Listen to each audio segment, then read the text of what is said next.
அந்த இடத்துல அந்த ஒரு உடல் சுத்தம் இல்லாமல் அப்படி இருந்திருக்காரு. அப்போவும் படுக்கையை விட்டு படுக்கலாம் கையில் வச்சுக்கிட்டே இருந்திருக்காரு, ஒரு பொட்டனை மாதிரி.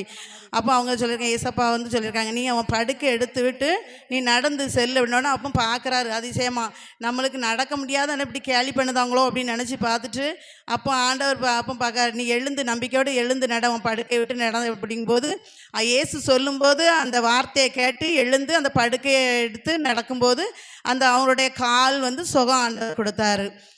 அதே போல் நம்மளும் வந்து நம்பிக்கையோட ஒரு நாள் 2 நாள் இல்லை, நம்ம கடவுள்கிட்ட நம்மளுக்கு நோயோ கவலையோ கஷ்டமங்களோ எதா இருந்தாலும் நம்பிக்கையோடு நம்ம வந்து ஆண்டவர் இடத்துல நம்ம ஆண்டவர்கிட்ட கேட்டோம் கிடைக்கல அப்படிங்காத அளவில் 38 வருஷங்கிறது எப்படி பார்த்துக்கிடுங்க. அப்போ வந்து நம்ம ஒரு நாள் 2 நாள் 10 நாள் ஒரு நாள், அதனால் ஒரு ஆளுக்கு ஒரு நாள் கிடைக்கலாம், ஒரு வாரத்தில் கிடைக்கலாம், 10 நாள்